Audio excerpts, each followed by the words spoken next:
Monsieur le Président, Monsieur le Premier ministre, Messieurs les ministres, Mesdames et Messieurs les ministres, mes chers collègues, l'Europe est à un tournant critique de son histoire. Le bouclier américain se dérobe, l'Ukraine risque d'être abandonnée, la Russie renforcée. Washington est devenu la cour de Néron, un empereur incendiaire, des courtisans soumis et un bouffon sous kétamine chargé de l'épuration de la fonction publique. C'est un drame pour le monde libre, mais c'est d'abord un drame pour les États-Unis.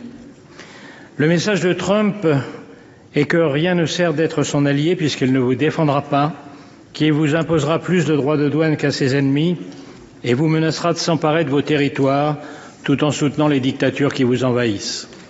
Le roi du deal est en train de montrer ce qu'est l'art du deal à plat ventre.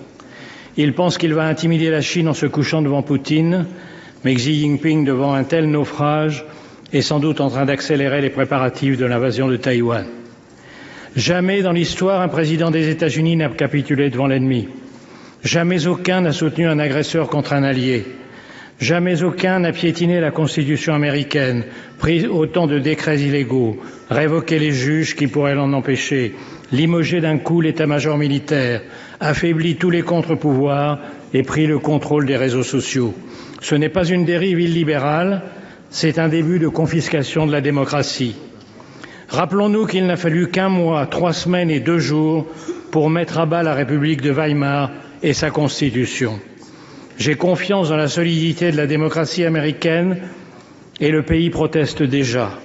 Mais en 1 mois, Trump a fait plus de mal à l'Amérique qu'en 4 ans de sa dernière présidence. Nous étions en guerre contre un dictateur, nous nous battons désormais contre un dictateur soutenu par un traître. Il y a 8 jours, au moment même où Trump passait la main dans le dos de Macron à la Maison-Blanche, les États-Unis votaient à l'ONU avec la Russie et la Corée du Nord contre les Européens réclamant le départ des troupes russes. 2 jours plus tard, dans le bureau ovale, le planqué du service militaire donnait des leçons de morale et de stratégie au héros de guerre Zelensky avant de le congédier comme un palefrenier en lui ordonnant de se soumettre ou de se démettre.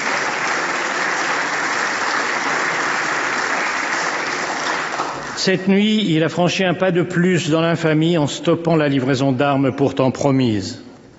Que faire devant cette trahison? La réponse est simple. Faire face. Et d'abord ne pas se tromper. La défaite de l'Ukraine serait la défaite de l'Europe. Les pays baltes, la Géorgie, la Moldavie sont déjà sur la liste. Le but de Poutine est le retour à Yalta où fut cédé la moitié du continent à Staline. Les pays du Sud attendent l'issue du conflit pour décider s'ils doivent continuer à respecter l'Europe ou s'ils sont désormais libres de la piétiner. Ce que veut Poutine, c'est la fin de l'ordre mis en place par les États-Unis et leurs alliés il y a 80 ans, avec comme premier principe l'interdiction d'acquérir des territoires par la force. Cette idée est à la source même de l'ONU, où aujourd'hui les Américains votent en faveur de l'agresseur et contre l'agressé, parce que la vision trumpienne coïncide avec celle de Poutine. Un retour aux sphères d'influence, les grandes puissances dictant le sort des petits pays. À moi, le Groenland, le Panama et le Canada. À toi, l'Ukraine, les pays baltes et l'Europe de l'Est. À lui, Taïwan et la mer de Chine. On appelle cela, dans les soirées des oligarques du golfe de Mar-a-Lago, le réalisme diplomatique. Nous sommes donc seuls.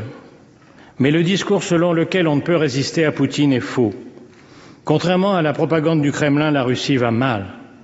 En 3 ans, la soi-disant 2e armée du monde n'a réussi à grappiller que des miettes d'un pays 3 fois moins peuplé.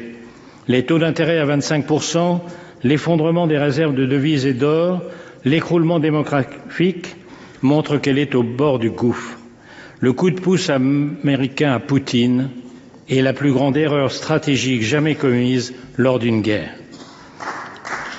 Le choc est violent, mais il a une vertu. Les Européens sortent du déni. Ils ont compris en 1 jour à Munich que la survie de l'Ukraine et l'avenir de l'Europe sont entre leurs mains et qu'ils ont 3 impératifs. Accélérer l'aide militaire à l'Ukraine pour compenser le lâchage américain, pour qu'elle tienne, et bien sûr pour imposer sa présence et celle de l'Europe dans toute négociation. Cela coûtera cher. Il faudra en terminer avec le tabou de l'utilisation des avoirs russes gelés.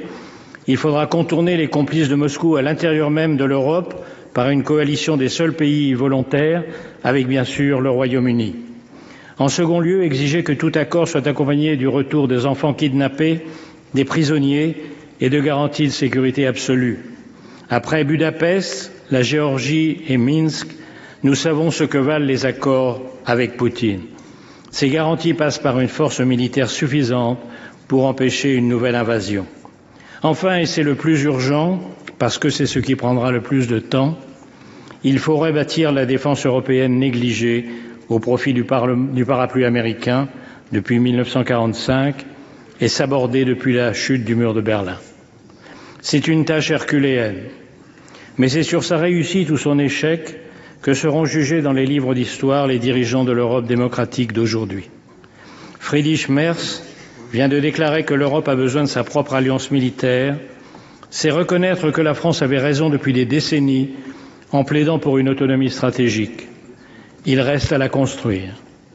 Il faudra investir massivement, renforcer le Fonds européen de défense hors des critères d'endettement de Maastricht, harmoniser les systèmes d'armes et de munitions, accélérer l'entrée dans l'Union de l'Ukraine, qui est aujourd'hui la première armée européenne, repenser la place et les conditions de la dissuasion nucléaire à partir des capacités françaises et britanniques, relancer les programmes de boucliers antimissiles et de satellites.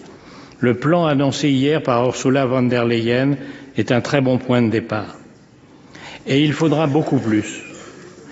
L'Europe ne redeviendra une puissance militaire qu'en redevenant une puissance industrielle. En un mot, il faudra appliquer le rapport Draghi, pour de bon. Mais le vrai réarmement de l'Europe, c'est son réarmement moral. Nous devons convaincre l'opinion face à la lassitude et à la peur de la guerre, et surtout face aux comparses de Poutine, l'extrême droite et l'extrême gauche. Ils ont encore plaidé hier à l'Assemblée nationale, Monsieur le Premier ministre, devant vous, contre l'unité européenne, contre la défense européenne.